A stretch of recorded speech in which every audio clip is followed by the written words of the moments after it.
here's your hosts, Bo and Abby.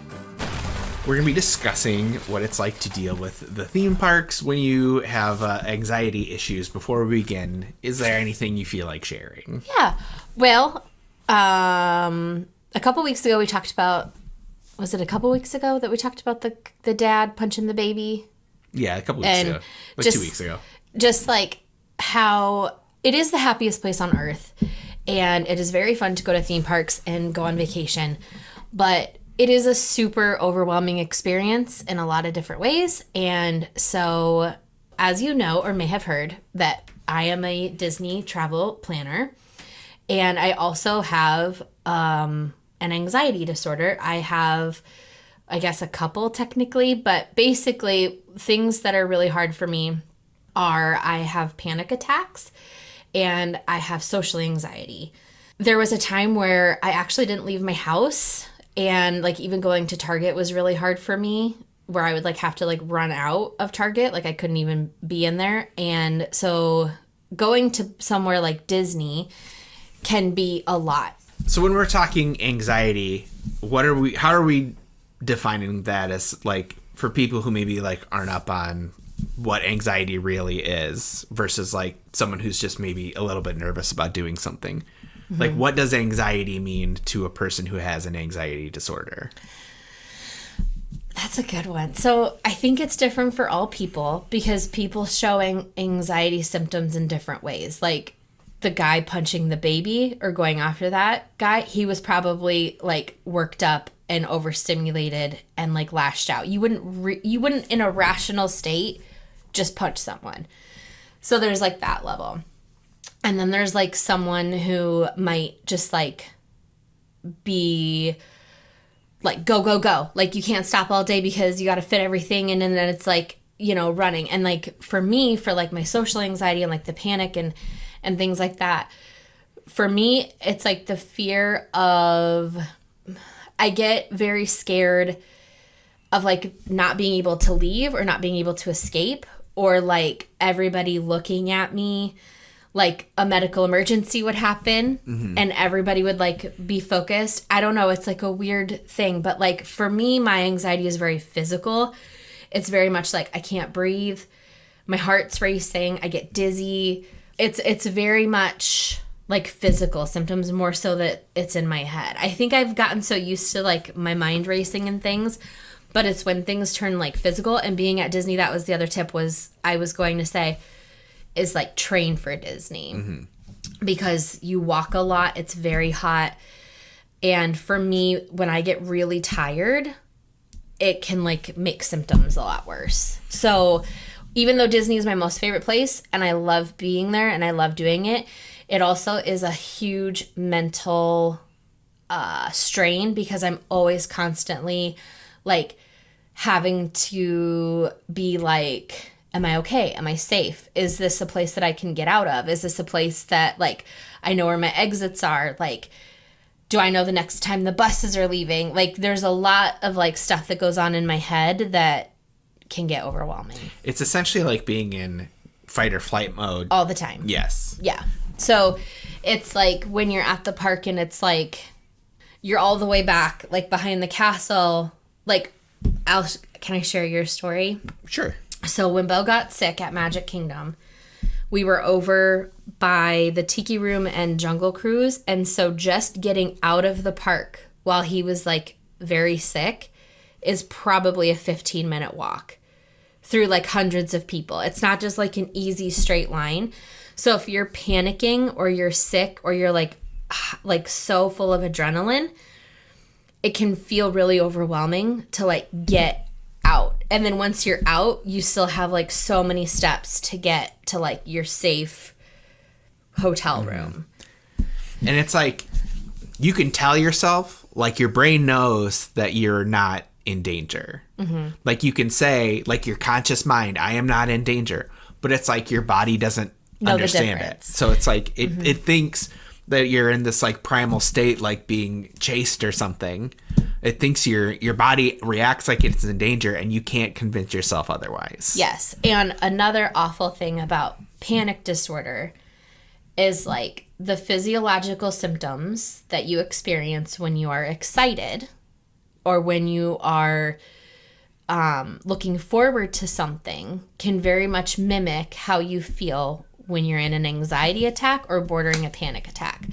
So like when you're at a place like Magic Kingdom and your heart's racing because you're excited and like the adrenaline's going, it does not take much for your brain to go, whoa, here's the adrenaline. This is not okay. Like we're in danger. And so it's like, it's very easy and very quick, like light switch quick, that your body and your brain are not in sync. And it's like, wait a second, like what's wrong? So yeah, that's also why I really encourage therapy, because it helps you like learn the tools to like kind of navigate that. So like there were moments on our last trip where I had several like, okay, this is the beginning of like an anxiety attack. What do I do? And then I would have to like work through that. And luckily I could like overcome it and keep going. There are some times where before I was in therapy and before I learned the tools that worked, if I had a panic attack, that would have been it. We would have been like on a plane home. Mm-hmm. So the back half of my getting sick story at Magic Kingdom, the previous episode, if you want to hear the first half that involved me getting sick off a lobster roll. But we had made allegedly, probably a lobster roll. 99%, sorry. We had made it to the bus stop. Yeah. And like I could not get to the actual part where our bus was going to pick us up. Yeah. And there's a security guard there who was like, I was buckling over, I was getting sick, and there's a security guard there, like an 18-year-old girl who was like, hey man, like, you okay? And I'm like, oh, clearly I'm fine. And she's like, do you need me to call like our health services? I'm like, no, I don't need health services. And they're like, she's like, it's free. I'm like, well, you know. And then I finally like caved in. I was like, yeah, it might not be a bad idea to see someone. Mm-hmm. So next thing I know, a Reedy Creek ambulance is pulling up, and I'm like, this seems a bit much, you drama queen. Like, why are you you just go to your hotel, you'll be fine. Quit being dramatic. And they came out, and they were so nice. It was two EMTs. They got a wheelchair for me, which I didn't think was necessary. I just very much felt very guilty for this happening. And they were very nice. Cast members were being nice to our girls. Luckily, Charlie had fallen asleep, but like Lily was still awake, and there's a cast member there that like gave her 2 free cars to play with. They brought toys. They brought like 5 bottles of water. Yeah.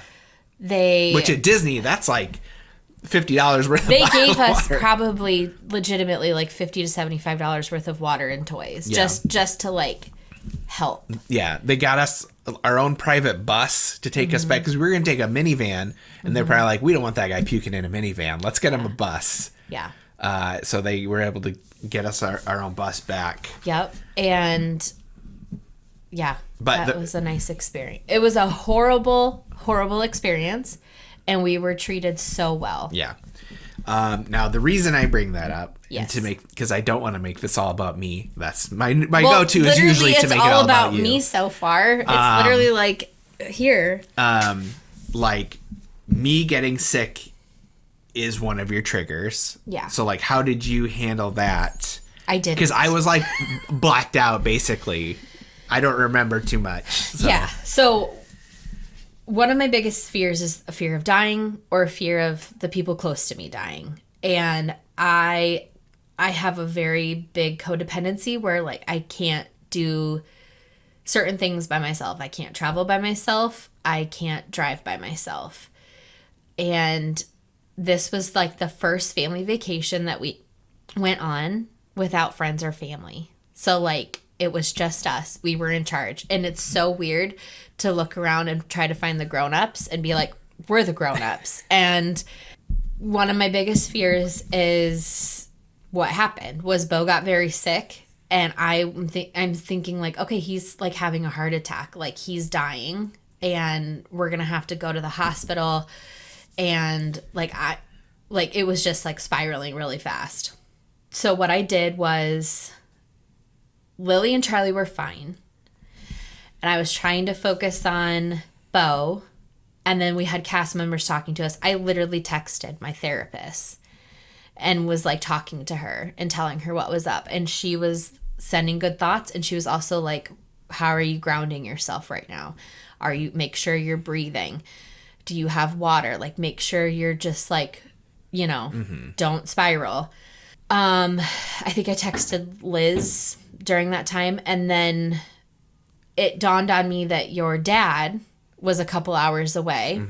And then it's like, okay, if something was really wrong and he had to go to the hospital, and then like rational thoughts started to come in for me, like, you know, Bo's dad could be here in a couple hours.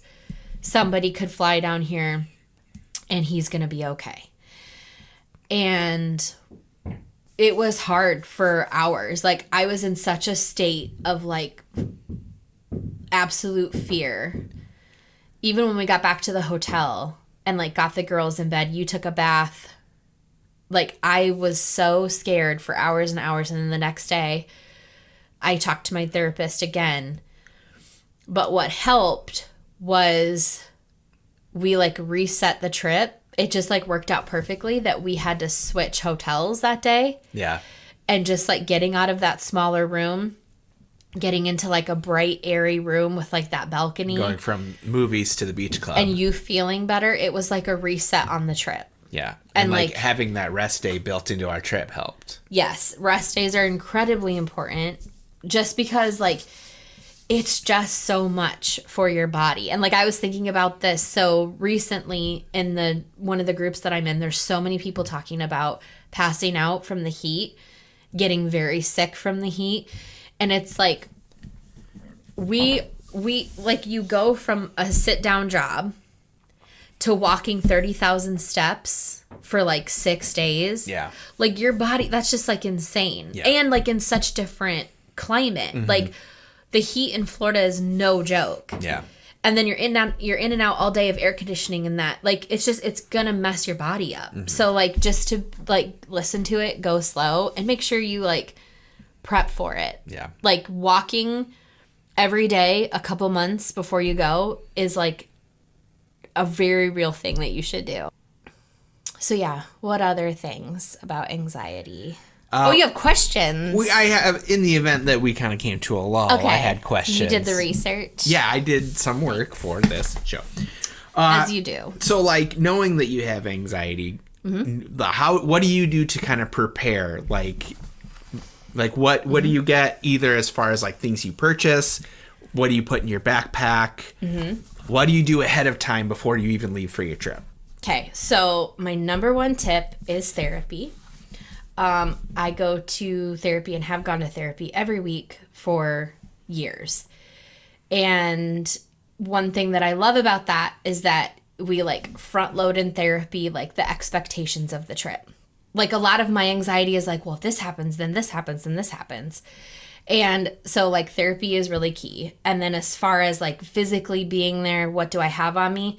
I always have water or something to hydrate. Like we did the UV packets last time because being thirsty or dehydrated just like escalates everything. I do use essential oils. I find that they help me. That's totally up to everyone, but I really do think that they help.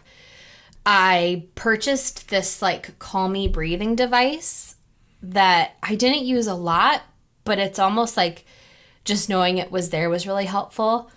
I also take prescription medication, and I have like a break glass in case of emergency med that if something got really bad, I could take that. Florida's very hot, and so like cooling, like having fans or cooling towels. And yeah, basically I just take like, it's like my anxiety little kit, and I just have it with me all the time. And if I have to use it, I do. And if I don't, then that's okay. Oh, I always took my AirPods for like the noise canceling option. And I had some breathing exercises ready on my phone in case I ever like got really overstimulated and couldn't calm down, that if I had to go to a quiet spot, I could use it. There is quiet places in every Disney park. Some of them are indoors, some of them are outside. If you have kids that get overstimulated, there are baby centers at every park, but you don't necessarily have to have a baby. Like if you have a small child, you can go in there. They're air conditioned. They have like rocking chairs. They usually have cartoons playing that if you just like need to get away, you can. There's also a few spaces in like every land. There's a great like blog that I followed. I can't think of what it's called, but they like mapped out quiet spaces at every park and almost in every like accessible area, like not too far from one another where you can go and just like sit and decompress. You can always leave and come back. One thing that is nice is like, again, kind of based on your finances, but depending on what parks you know are going to maybe be a little bit more intense for you. Like for me personally, Magic Kingdom is probably the hardest park for me, which is ironic because it's my favorite park, but it's on like an island. So it's just like the process of getting there is a lot. And you have so many people like filtering into like very small spaces that staying at a resort close to Magic Kingdom, where if you just like need to get away, it's a lot easier to leave Magic Kingdom if you're on like a monorail resort than if it is if you have to get to like movies where we stayed. Yeah. Because you have to take a bus and it's like a 20-minute bus ride. Yeah. So that's something to consider is like the location of your resort in comparison to the parks. So like when we were at Beach Club, it was amazing because it was like a 5-minute walk into Epcot and I felt so relaxed. Through the entrance that people don't use. Yeah, and I felt like so relaxed, like staying there and knowing that like we could literally just like walk back. And it was like it was a shorter walk to get to Epcot than it is to get to the bus stations at most resorts. Yeah. I guess one last tip is like we did a lot of YouTube point of view rides for our kid. Those are useless. Why? Because when we showed the YouTube point of view videos to our kid, she was all in. She was gonna do. I'll do everything. She thought she was gonna do Velocicoaster. And then we got there and she panicked on ET. Okay, well, as a perspective of like an adult, I guess. But for real though, Hagrid seemed like a baby ride on a YouTube video, and it was so not. But yeah, I think watching the rides are really helpful. I think, and there's a line of like, you're there to have fun. You're there to like, you know, do the things. But like, if you don't feel good or you feel uncomfortable, like don't push through. Mm-hmm. Push as much as you want. Like it's always, there's such a difference between being scared and then doing something and then coming out the other side and be like, I did that, versus like you are in a state of anxiety and panic and like doing something. It's not going to feel good on the other side. It's going to just like make things worse. And I think if you're someone with anxiety and you know the difference, it's hard to kind of like communicate it, but like you know the difference between being scared and doing something and being like, no, I'm going to die. Yeah. Like, I am not okay. Yeah. Even though you are. This isn't, we're not talking about people like if you're just afraid to go on a roller coaster. Yeah. Like, this is a legitimate... This is like, I'm afraid to go to the bathroom by myself because there's too many people. I feel like I'm going to faint. Like, something's wrong with me. Yeah. Are there certain attractions or experiences that you avoid because you know they'll trigger your anxiety? That is a good question. So, I have to go with someone. Like, I can't go on a ride alone. Ironically, things that don't have an easy exit make me a bit nervous. So, like, I remember when we were riding the Pandora ride. Navi River Journey, thank you. That, like, we're in the boat, and it's like, I know that Disney has secret escapes everywhere, but, like, being on a boat in the dark, it's like, this could be a little tricky. Everest... Like, I think about, like, that incline. It's like, if we got stuck right here, we'd have to, like, walk down somewhere. And just, like, different... like, almost every single ride you could say, it's like, I have a fear or, like, a thought about, like, what would happen if you had to get evacuated. But really, for me, it's just, like, being so tightly, like, latched in. Like Tron. I am a bigger girl, but like I don't think I could ever do Tron the traditional way because you have to like lay on your tummy and I have a bigger chest. Sure. That just like that feeling of like being like suffocated in it, I don't think I would enjoy. But they also have like modification seats on Tron where you like can sit. When I went to Lost Island recently, I thought I was going to have to go and get an appendectomy after riding one of the rides. I don't know what an appendectomy It's my is. appendix. That's when I thought my appendix was going to burst. Why? So like, I too am a bigger person for the audio only people, and they had one of the roller coasters was a pullover lap down bar, and I rode it just fine, like over your shoulders, and I rode it just fine. And then we went and did it a second time, and I was in a different seat, and I pull it down, and it seems fine, but I can tell that we're taking a little longer to get going. And wherever it had latched, it had not latched tight enough for the sensors to say it was okay to launch. Okay. So the guy comes over and he pushes it down even harder, and like all my mushy parts just go. Were you like too tight? I was like, ugh, and like I could feel something inside me, some kind of organ that I'm assuming is my appendix. Oh my God. Get like pushed in, like the chub of me pushed into my organ. And I'm like, this is going to be a tough, and it's only a 30-second ride. So like, I know I just got to tough out for a little. Which roller coaster was it? The purple one? No, it was the green one. Oh. Magutani. The better of the two that are there currently. So that's a different podcast. Yeah. But yeah, I the whole time I was like, luckily I don't need an appendix to live. Lots of people live without them. I was fine once I got off the ride, but like, Jeez Louise. yeah, that was tough for me. And like, I guess that's another discussion. So like, speaking of different parks, like I know I've been heavy Disney. Universal is a tougher park for me. Yeah. Anxiety wise.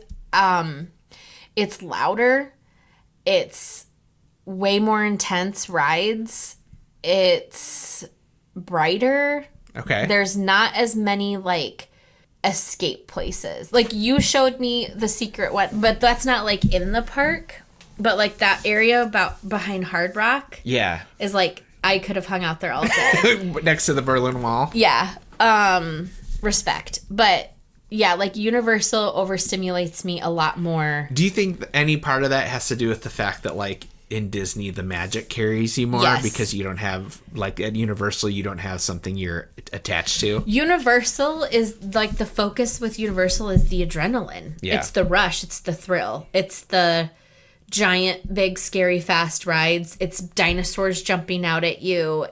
The only place that I don't feel super anxious is in the Wizarding World, but then on the opposite, I feel really anxious because it's too small for the quantity of especially people. for Diagon Alley. Yeah. But when we went down in that dark area, Nocturne Alley. loved that. Yeah, that was great. Because people don't know about Nocturne Alley. Exactly. So Disney, I think, is I think it's just laid out a bit better. And the music is different. The vibe is different. There's bubbles everywhere. I don't know. So yeah, I guess kind of just to close out this segment is just, it helps to prepare and it helps to know your limitations and know what you need. And like, don't avoid Disney because of, what your needs are. Just plan and there's something there for everyone and you don't have to do everything. Yes. And if you do get sick or if you do have like an anxiety attack, there are like in the parks, there's medical help. And then they also have their own hospital system, the Reedy Creek system. Like they will take such good care of you. And without confirming it myself, I'm pretty sure that you don't get charged even when you go to the hospital. Like it's just Disney That's magic. Unsubstantiated. Don't It take is, that. But Don't I've come heard, at us. but if I've heard that's a not lot true. of I've heard a lot of stories of people that have had to go and they never ended up getting a bill. So it's like Disney magic. But use resources that are there. If you are somebody who would love to go to the parks, but you're too nervous because of anxiety, like you can reach out. I would talk to you. I mean, you should go see professional help, but like I can tell you perspectives, like if there's certain questions you have or things that you're worried about, because everybody has like their own things. But yeah. And if you need a scooter, get a scooter. Nobody cares. Get a freaking scooter. Just don't line up your whole family and block the whole walkway with it. Go But single file. There are scooters, like, there's a lot of, like, there's a condition, and, like, it doesn't matter what your body is. If you're a bigger body or a smaller body, like, if you can't walk 30,000 steps, get a scooter. If you need to put your 7-year-old kid in a stroller, that's put them fine. in a stroller. Like, we will probably always rent a stroller. The last time we went, we got it from Kingdom Strollers, which I do have an affiliate link if you'd like. But, like, they were so amazing, and it was such a nice stroller. And, like, just having that, like home base to, like, drop your stuff. Like, there's just little things that you can do that, like, make your day more enjoyable. Yeah. No matter the level of your, like, everybody gets all emotions. And, yeah, just find things to make it easier. There's no gold medal for not taking a backpack or, like, not drinking water all day. Like, I saw something in a group that someone was, like, proud of themselves that they taught themselves not to eat until 2 p.m. or drink anything until 2 p.m. at Disney so that they could, like, really rope drop. And it's like, that's so stupid. Don't do that. Like, that, there's no medal for that. Yeah. Well, we're also the people who rope drop cinnamon rolls, so. I know, but, like, don't be dumb. Yeah. Like, drink water, wear sunscreen, make sure you don't get overheated. Wear comfortable shoes. It's okay if they look stupid. Yeah. You don't have to wear cool shoes. Yeah, just... yeah, make good choices. Thanks for watching. If you're like us and you love Disney and Universal, make sure to check out the Big Thunder podcast, the wildest podcast in the wilderness. There's new episodes every week, and we're always playing fun but ultimately stupid games. We'll see you next time. And enjoy the ride.